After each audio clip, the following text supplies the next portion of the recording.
नागपुरात विधिमंडळाचं हिवाळी अधिवेशन सुरू आहे आणि अधिवेशनाच्या पार्श्वभूमीवर विधिमंडळ परिसरामध्ये वेगवेगळे होर्डिंग जे आहे ते लागत असतात। मध्यरात्री हे होर्डिंग्स लागलेले आहे किडनी रुग्णाचे। पुण्याच्या किडनी रुग्णाबाबत हे होर्डिंग्स या ठिकाणी लावण्यात आलेले आहे। मजकूर आपण बघूया। या ठिकाणी मुख्यमंत्री व आरोग्यमंत्री पुण्यातील आरोग्य यंत्रणेकडे लक्ष देणार का, क्वेश्चन मार्क आहे।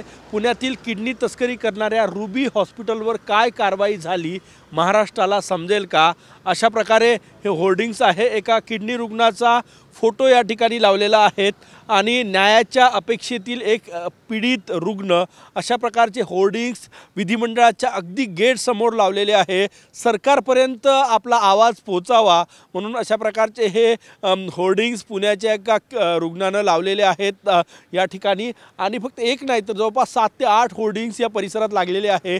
हे होर्डिंग्स आहे जे मुख्य गेटवर आहे हिवाळी अधिवेशनात, जिथं आमदार आणि मंत्री प्रवेश करतात त्याच्या अगदी शेजारी एक होर्डिंग्स लागलेला आहे।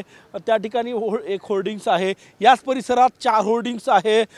संविधान चौकामध्ये होर्डिंग्स लागलेले आहे आणि हे होर्डिंग्स अत्यंत बोलके आहे।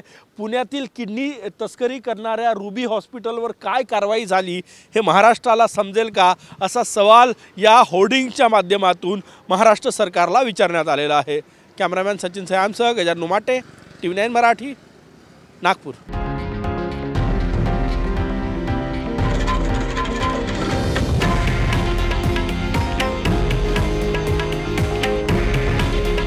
हे आहे देशातील नंबर 1 न्यूज नेटवर्क आणि आपण पाहत आहात TV9 मराठी। काळजी तुमची, हित महाराष्ट्राचं।